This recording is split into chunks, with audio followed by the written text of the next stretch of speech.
It's hot outside, so time to reach for all those fresh fragrances, right? Your aquatics, your citrus. Not so fast.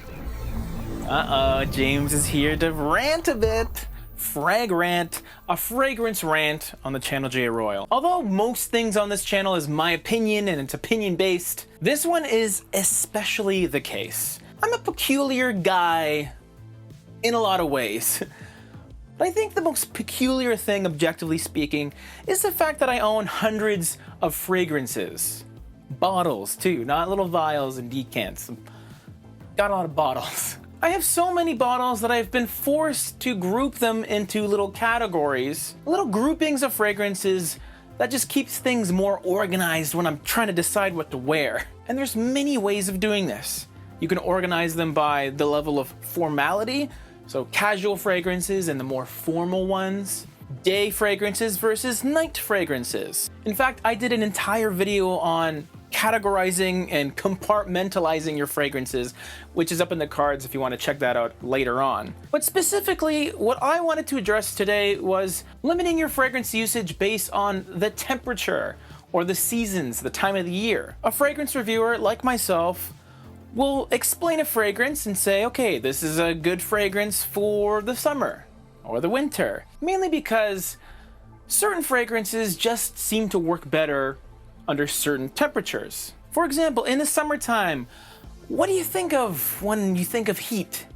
Maybe some fresh citrus fruits you can bite into like I used to when I played soccer for one season and we didn't even win one game all year long. Bad memories. Or how about aquatics? Because the water, the beach, salt water, sea salt accords, all those fragrances really mesh well with the vibes of summer. But it's not just about vibes, y'all.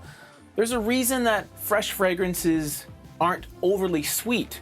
And that's because fragrances tend to sweeten up a lot when they're on your skin, when it gets hot. It's just what happens. Your natural oils come out and then it just gets really sweet. So by having sea salt accords, citrus accords, and to a lesser extent aquatic accords, it really helps keep the fragrance balanced regardless of how hot it gets. And then of course there's the darker, warm fragrances that are good for cold weather. And those can be a lot sweeter, they can be smoky, they can be leathery. When it's cooler outside, you might want to wear a leather jacket.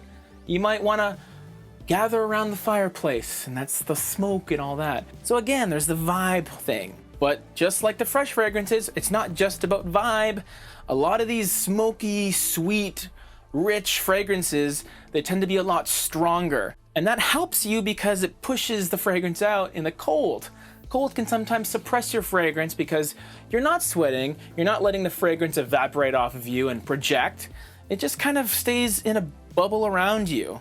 And you want that bubble to be noticeable in the cold, so therefore you gotta put something on with some balls on it.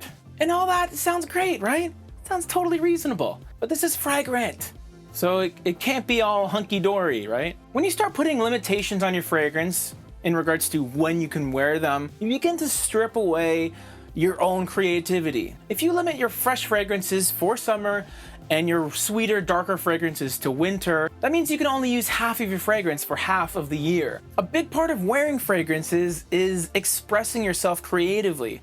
It's an accessory like your clothes, like your hats, like your cute socks, like your undies.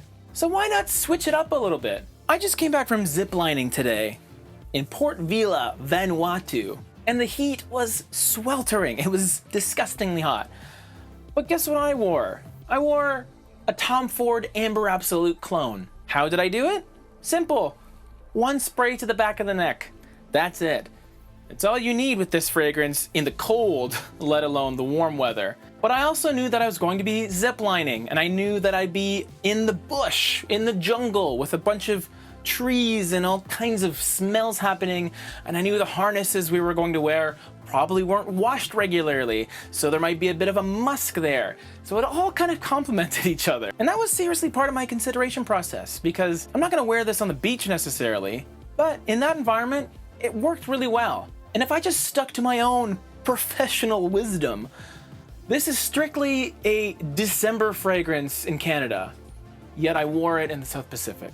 So when it comes to these heavy fragrances, try them out when it's warm outside. If the fragrance is really strong, don't go back of the neck, you can go lower back, or back of the legs or something, and it'll be really out of your range, but it'll still be there and it'll still perform really well. I have so many fragrances in my collection that I would only be able to wear 1 month out of the year if I listened to this. The same goes for fresh fragrances. If you have a fresh fragrance that you really complain about its longevity or its performance, try wearing it when it's a bit colder outside, because you'll be sweating less, which means it should last longer on your skin.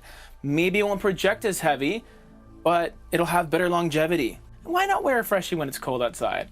Especially if you're indoors, really, what's the difference? I implore you guys to really push the envelope and get creative with your fragrances. Don't tether yourself to a thermometer reading.